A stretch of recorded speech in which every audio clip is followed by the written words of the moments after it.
Halo, assalamualaikum warahmatullahi wabarakatuh. Kembali lagi dengan saya Eli Teata di Spesialis Ternak, solusi para peternak.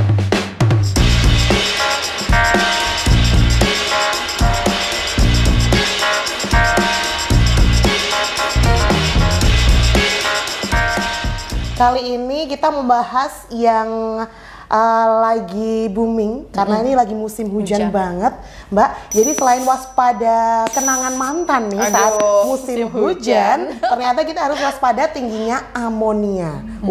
Apa itu amonia? Gimana cara mencegahnya? Kita akan ulik dan kupas tuntas bersama narasumber kita yang tercantik di dunia. Seperti namanya Kak Cantik. Kak Cantik sehat?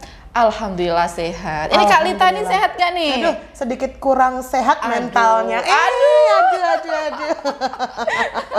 harus sehat ya. Harus sehat. Sembuh ya Kak Lita ya. Amin. Thank you.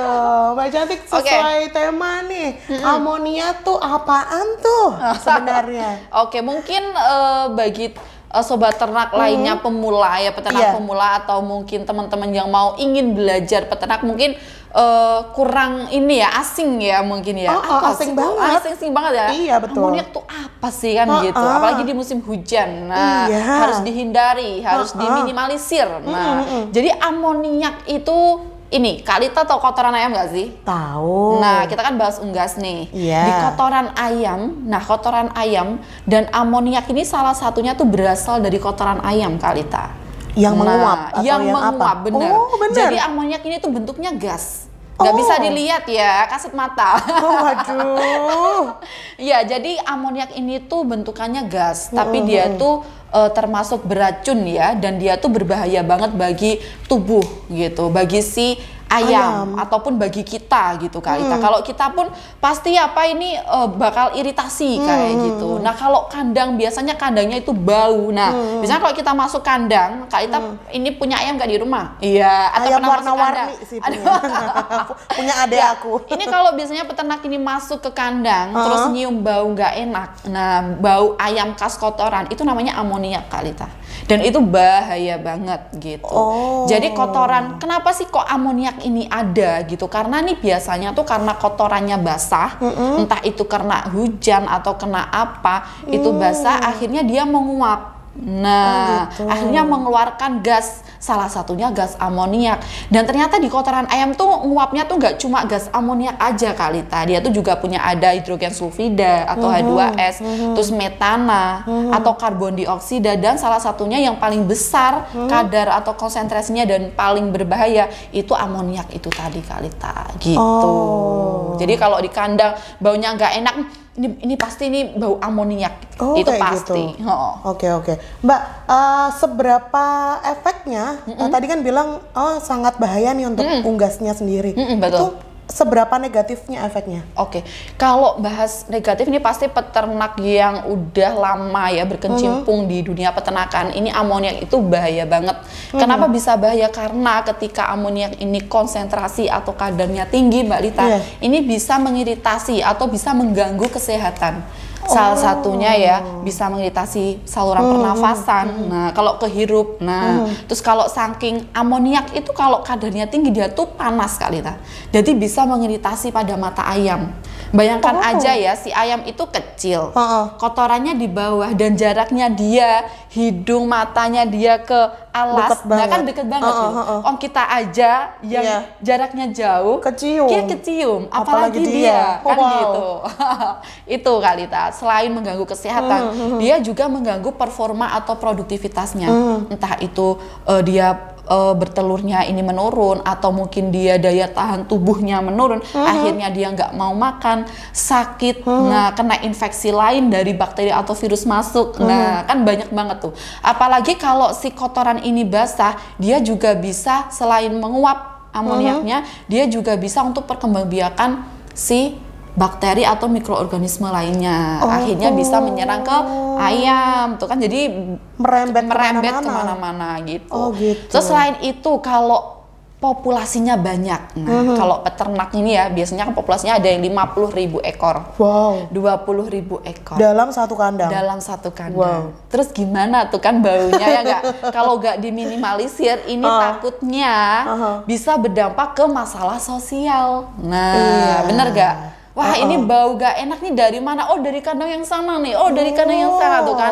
Di demo. Waduh, itu ya, Wak. Ya lebih ngeri itu. Itu ngeri banget itu. Apalagi kalau peternakannya dekat pemukiman. Nah, kan bisa jadi masalah sosial. Kan kita harus menghindari hal-hal kayak gitu loh Kak Rita. Benar gak?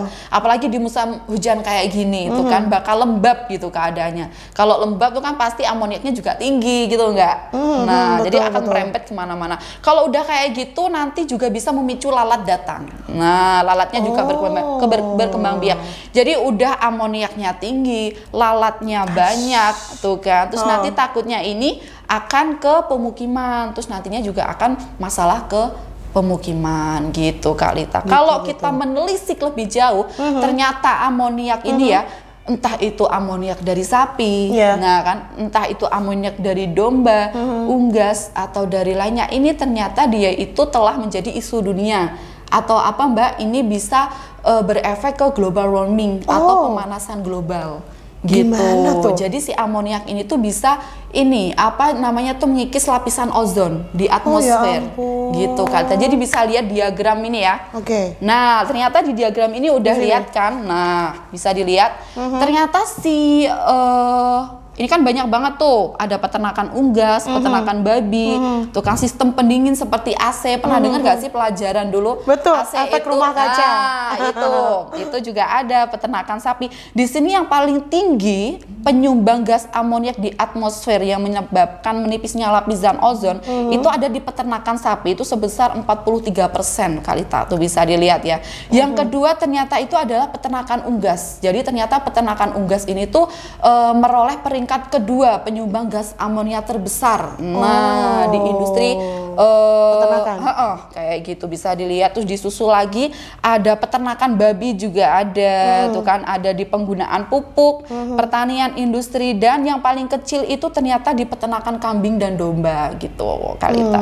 Jadi memang banyak banget ya ini penyumbang gas amonia, dan salah satunya itu ada di peternakan unggas gitu. Tapi tidak menuntut kemungkinan meskipun dia penyumbang gas amoniak terbesar Kalita, tapi kan kita juga membutuhkan asupan protein hewani, benar gak? Betul, betul. Gitu.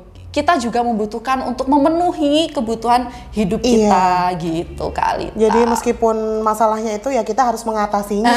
Benar. Soalnya kita juga membutuhkan. Iya, betul. Gitu Kalita. Mbak Janti, kalau untuk kita peternak awam nih, misalkan aku peternak baru, bisa peka nggak sih? Oh, ini ternyata amonianya tinggi. Oh, ini enggak. Atau bisa cukup dengan hirup, oh ini tinggi nih, atau gimana? Bener. Kalau kita udah masuk kan masih kita kecium, tapi kan ini nggak tahu kan? Kan memang bau kan? Nah ini amonianya tinggi atau enggak kan nggak tahu kita. Benar. Jadi ini bisa ternyata itu Mbak Lita untuk detektor amoniak atau mendeteksi amoniak. Kan amoniak nggak bisa dilihat ya. Nah, kita kan nggak bisa ngukur pakai indera keenam. Kan nggak bisa diukur. Jadi ternyata untuk mendeteksi gas amoniak itu ada alatnya Kalita. Gimana tuh? Ini bisa lihat nih gambarnya Kalita. Jadi itu ada yang namanya amoniak meter, ini bisa dilihat, dan juga ada ammonia test paper atau ammonia test kit. Nah, bisa dilihat ya Kalita ya. Jadi cara penggunaannya itu Kalita, untuk amoniak meter, jadi itu bentukannya tuh kayak remote gitu Kalita, ya sih. Wow. Nah, bisa kayak dilihat remote-nya Mbak Rara nggak? Aduh.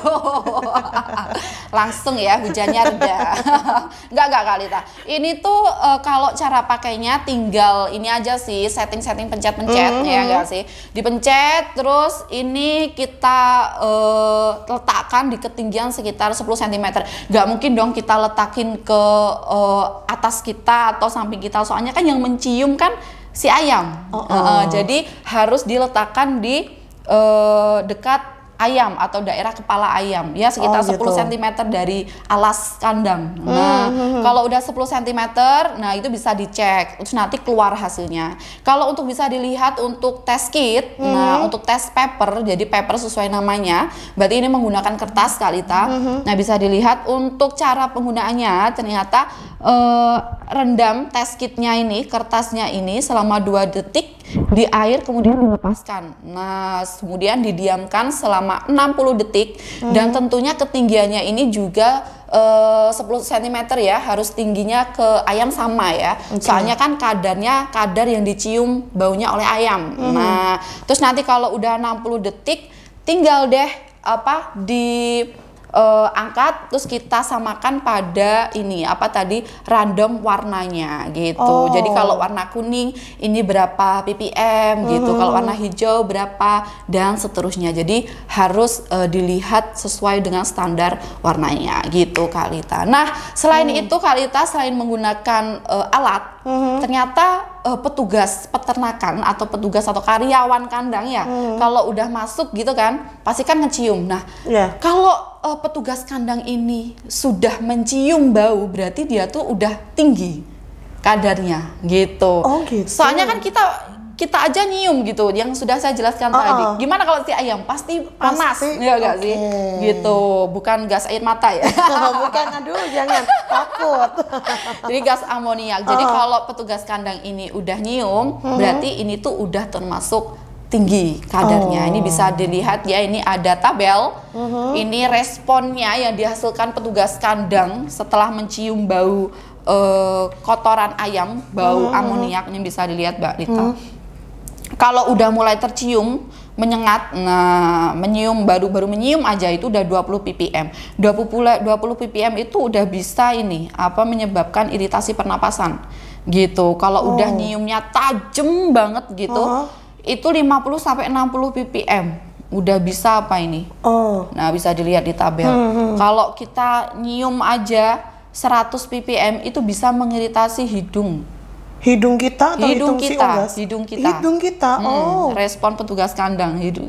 Kalau udah 200 ppm itu iritasi mata nih kalau nggak salah. Nah, bisa dilihat ya. Jadi memang ada dampak-dampaknya gitu Kalita. Seperti itu sih. Mbak, sorry yang kembali ke yang tes warna tadi. Yang normal itu warna apa? Kalau yang normal itu warnanya kuning kalau nggak salah Kalita. Gitu. Jadi kuning. Sobat ternak diingat ya, kalau yang normal itu yang kuning. Kalau lain dari itu berarti ada tanda-tanda nih. Nanti udah ada gini. Jadi ada warnanya. Kalau kuning terus menuju ke hijau, menuju ke merah, ini itu ada nanti 10 ppm, berapa ppm. Kalau kita nanti hasilnya, kita harus nyamakan nih warnanya. Ternyata di warna 10 ppm misal, 20 ppm. Berarti nggak apa-apa. Berarti gini gitu. Jadi memang ada alatnya gitu. Oke, betul. Kayak cek kesehatan manusia tuh. Iya. Benar. Lagi Mbak Cantik, ini lanjut banget. Cara mencegahnya ini Mbak Cantik supaya nggak terjadi nih amonianya tinggi. Apakah kan si ayam pasti ini ya mengeluarkan feses ya. Terus lantas apa yang dilakukan peternak? Bener. Kita harus mencegah ya daripada udah terlanjur, ya kan. Apalagi kalau di ayam broiler tuh kan masa hidupnya singkat gitu. Jadi kalau bisa jangan sampai kayak gitu. Ya sebenarnya itu tuh amoniak itu bukan masalah yang asing ya. Sebenarnya itu di setiap peternakan tuh pasti ada. Cuma kita tuh sebaiknya mencegah atau meminimalisir lah supaya nggak kejadian yang tentunya merugikan kita. Gitu, bener gak? Jadi yang pertama itu tentunya peternak itu harus melakukan manajemen kandang dan pemeliharaan yang bagus. Soalnya apa? Soalnya kan kita ketahui sendiri bahwa amoniak ini kan berasal dari di dalam kandang. Soalnya di dalam kandang kan ada kotoran ayam. Dan itu pasti. Berarti kan kita harus memperbaiki manajemen kandangnya kita, manajemen pemeliharaan kita. Soalnya ketika si kotoran ini basah, ya enggak, di dalam kandang, entah itu karena suhunya yang tinggi, bener nggak? Kalau suhu tinggi, ayam pasti banyak minum karena panas. Kita juga gitu. Kalau hawanya panas, kita pasti minum. Di ayam juga gitu. Kalau suhunya tinggi, si ayam banyak minum, sedikit makan, akhirnya kotorannya basah. Nah, kalau kotorannya basah nguap jadi tuh amoniak. Kalau nggak gitu karena ventilasi. Nah, ventilasinya mungkin terlalu panas atau sirkulasi udaranya kurang bagus, pertukarannya oksigen karbon dioksida kurang bagus. Nah, berarti di sini tuh peternak harus melakukan manajemen kandang yang bagus. Bagus juga. Nah, terus selain itu karena kotoran basah, emang kotoran basah itu disebabkan oleh apa sih selain manajemen kandang? Kan benar nggak? Iya, Jadi di sini peternak juga harus melakukan pencegahan terhadap wet dropping atau kotoran basah. Dengan cara apa salah satunya? Soalnya kita ketahui bahwa wet dropping atau kotoran basah yang udah saya jelaskan tadi, selain dari suhu yang tinggi, terus selain ventilasi, kotoran basah ini juga bisa diakibatkan oleh kebocoran instalasi air minum. Bener gak? Kalau instalasinya bocor, misalkan pakai nipple tuh kan, bocor netes terus, pastikan nanti liternya jadi basah kan setelahnya. Bener gak? Kalau basah nguap, wah udah kan kembali lagi ke itu. Selain itu, selain disebabkan oleh non infeksius, ini juga disebabkan oleh infeksius. Infeksiusnya apa? Penyakit infeksius yaitu infeksi pada saluran pencernaan. Bisa disebabkan oleh coli, nekrotik enteritis atau radang usus atau koksidiosis yang berak darah itu. Nah, tahu nggak? Ingat. Jadi ingat ya. Ingat. Jadi kalau udah pencernaannya rusak atau parah kan pasti kan penyerapan nutrisinya kurang, penyerapan airnya kurang, akhirnya kan basah tuh kotoran. Diare lah. Nah, kalau udah diare itu kan pasti juga basah. Nah, kalau namanya basah juga pasti akan menguap, keluar lagi tuh amonia. Kan banyak tuh. Jadi memang di sini peternak harus melakukan pengobatan, memberikan vitamin yang cukup. Vitamin-vitamin yang kemarin udah dijelasin di podcast sebelumnya, udah ada banyak juga. Terus lain karena wet dropping ini kotoran ini basah karena tadi non infeksius, ini juga disebabkan oleh pakan Kalita. Pakannya jamuran tuh pernah ya kemarin karena mikotoksin ya nggak sih. Terus selain itu karena kadar serat kasar yang tinggi. Nah kemarin kuliah ya. Itu karena memang jadi banyak banget permasalahannya. Jadi di sini peternak juga harus tahu ini karena apa sih kan gitu. Jadi harus dicari lebih lanjut kayak gitu. Kalau untuk pakan sih solusinya ya ini tadi sih bisa pakai Zimak ya kemarin ya gitu. Jadi kalau Zimak ini emang bagus banget untuk memperbaiki kualitas si pakan kayak gitu. Terus selain tadi udah memperbaiki manajemen kandang, terus tadi juga mencegah wet dropping atau kotoran basah. Selain itu di sini karena musim hujan, peternak sebaiknya cek kondisi kandangnya Kalita. Gimana, adakah yang bocor? Nah, biasanya kan kalau kandang-kandang open kan takutnya kan ini ada kebocoran ya. Di sini juga harus dicek gitu. Ini ada yang bocor nggak ya? Ini atau gimana? Jadi harus dicek. Selain itu peternak saat memberikan air minum, biasanya kan air minumnya kan nggak pakai yang ini ya, yang nipple kan, biasanya kan ada yang pakai manual. Nah di sini peternak juga harus cek instalasinya. Terus kalau memberikan air minum juga nggak boleh tergesa-gesa, takutnya airnya tumpah kayak gitu Kalita. Kalau tumpah kan pasti juga akan basah. Terus selain itu peternak juga harus memperhatikan kepadatan kandang. Kepadatan kandang itu apa sih? Misal ayamnya kok terlalu sempit ya, maksudnya terlalu gerembul, terus tempatnya kecil. Seharusnya kalau emang populasinya banyak kan kita juga harus melakukan pelebaran. Semakin dia besar kan kita juga harus melebarkan tempatnya. Kalau dia makin dempit-dempitan kan pasti suhunya panas kan. Kita pasti juga akan banyak minum. Nah kembali lagi ke itu Kalita. Terus selain itu juga melakukan manajemen liter. Liter itu apa Kalita? Liter itu sekam. Kalau sekam di alas kandang. Nah kita juga harus memilih sekam atau liter yang bagus. Selain sekam biasanya peternak itu pakai serabut gergaji kayu. Nah itu buat alas kandang. Nah jadi untuk liter sebaiknya itu pilih yang kering. Terus daya serapnya itu juga bagus. Terus selain itu tidak berdebu. Kalau berdebu takutnya kan nanti kena mata, kena si ayam, iritasi dan lain-lain. Nah kalau biasanya ada lagi nih di kandang, macamnya kandang tuh kan ada yang kandang panggung. Nah, tahu gak? Tadi panggung, jadi memang ada ruang di bawahnya kan, di panggung gitu. Terus ada juga yang pakai yang di bawah. Nah, itu ketebalan liternya juga beda Kak Lita gitu. Biasanya di awal pemeliharaan karena memang masa brooding itu perlu kehangatan ya, hangat ya, perlu hangat, terus perlu nyaman di OC. Biasanya ketebalan liternya untuk kandang yang postal atau yang bawah itu sekitar 8 sampai 12 cm. Kalau yang panggung itu sekitar 5 sampai 8 cm gitu. Dan jangan lupa ketika sudah melakukan pemeliharaan atau umurnya makin besar, pastikan liternya kan kotor ya, udah kena tetesan air minum, kena mungkin tamponan hujan atau kena kotorannya ayam, kan pasti ada yang gumpal-gumpal tuh. Nah, di sini peternak juga harus melakukan bolak-balik. Nah, misal ini masih bagus, soalnya kan peternak tahu sendiri kan, dia juga memikirkan biaya untuk sekam. Jadi kalau memang masih bagus, ya tinggal dibalik aja, dibolak-balik. Yang di bawah ganti di atas gitu. Itu boleh. Gitu boleh. Kalau udah kayak gitu misal, tapi kok banyak banget ya ini yang gumpal. Yang gumpal aja diambilin. Yang atas disesek gitu.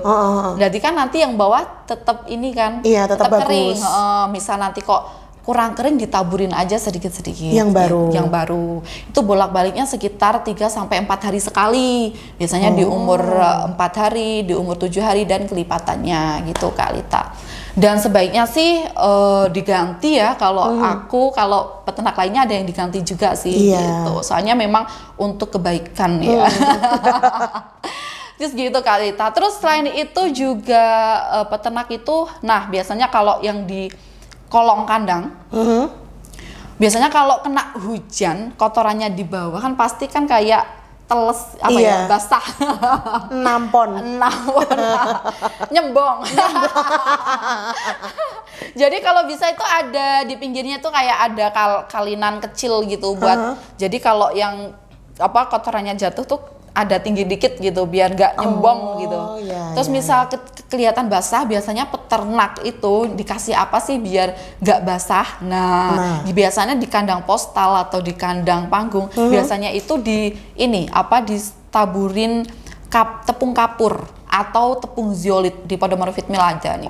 Gitu. Jadi ditaburin tepung zeolit, karena zeolit atau tepung kapur ini tuh penyerapannya bagus banget. Bisa nyerap air, jadi biar nggak lembab juga. Kelembapannya udah turun, terus selain itu juga bisa meminimalisir koksidiosis gitu Kak Lita. Jadi kompleks banget.